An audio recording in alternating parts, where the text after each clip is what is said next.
Emily loved dolls. She had dozens of them, big dolls, small dolls, baby dolls, and princess dolls.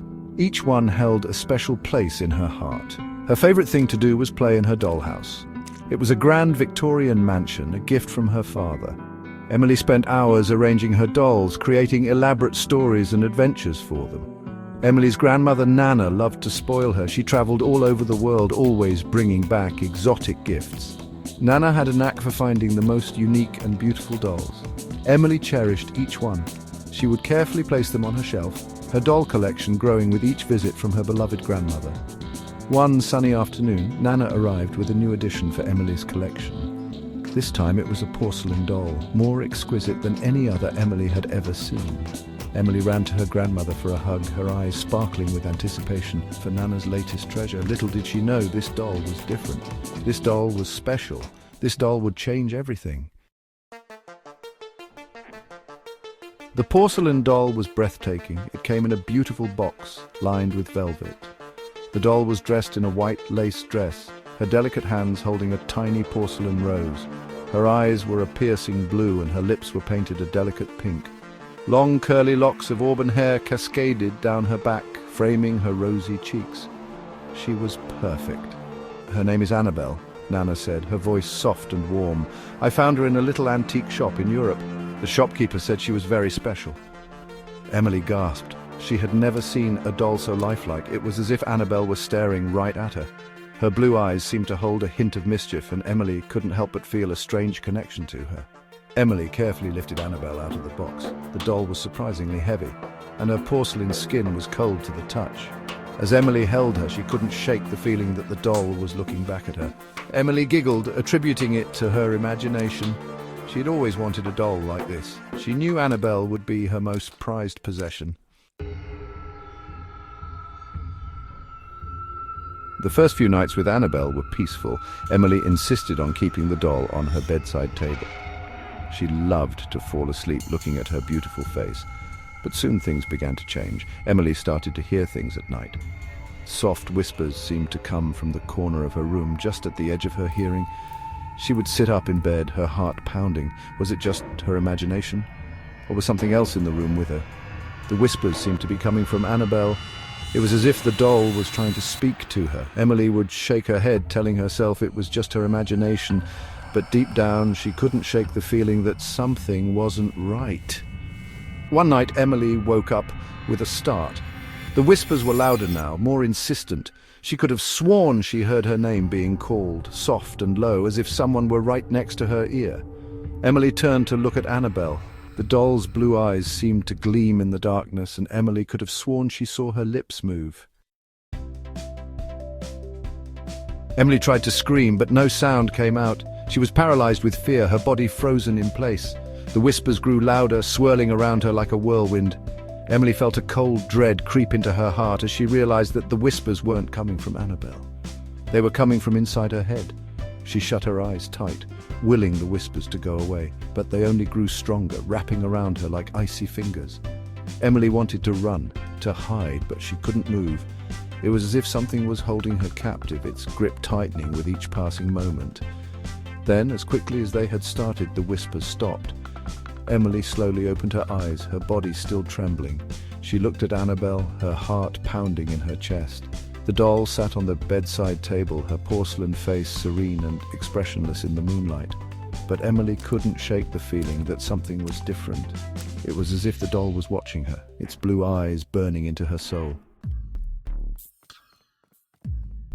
The next morning, Emily woke up feeling exhausted.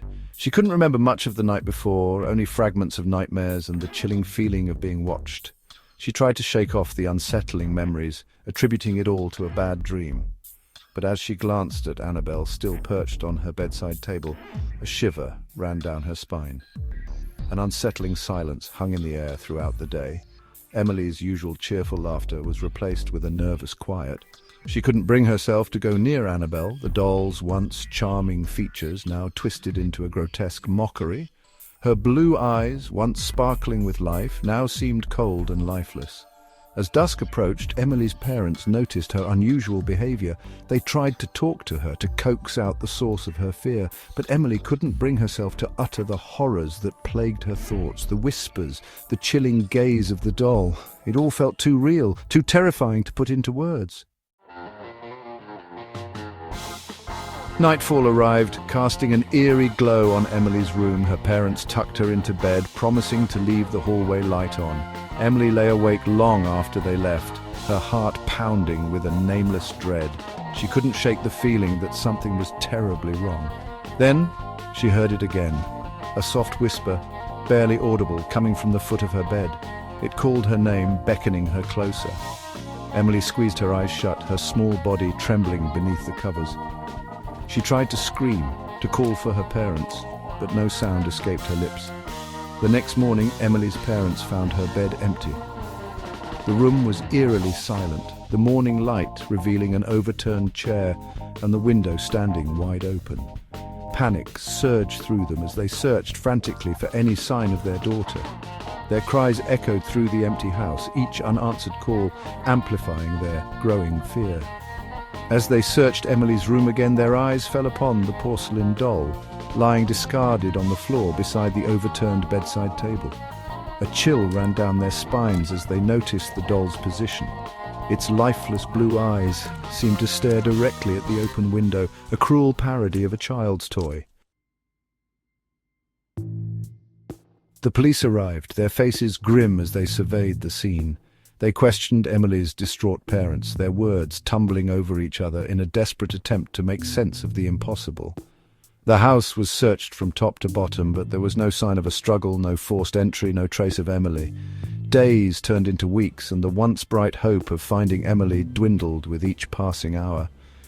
Emily's parents were inconsolable, their home now a constant reminder of their unimaginable loss. They clung to each other, united in their grief and the gnawing suspicion that something sinister had taken their daughter. One evening, as Emily's parents sat huddled on the living room floor, their eyes red-rimmed and filled with despair, they heard it. A soft whisper, barely audible at first, coming from the attic.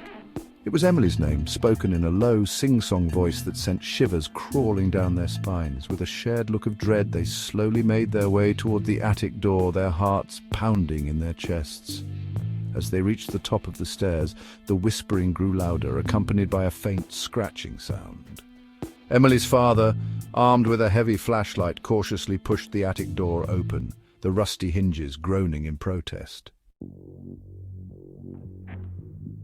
The attic was dark and dusty, filled with forgotten relics of the past. Cobwebs hung from every corner, and the air was thick with the smell of decay. The whispering continued, seeming to come from the far end of the attic, where a large wooden chest sat beneath a dusty window. As Emily's father shone the flashlight on the chest, the whispering stopped abruptly. He exchanged a nervous glance with his wife, their fear-stricken faces illuminated in the beam of light. Taking a deep breath, he slowly lifted the heavy lid of the chest, revealing its contents. Inside, nestled amongst yellowed linens and moth-eaten clothing, lay Annabelle.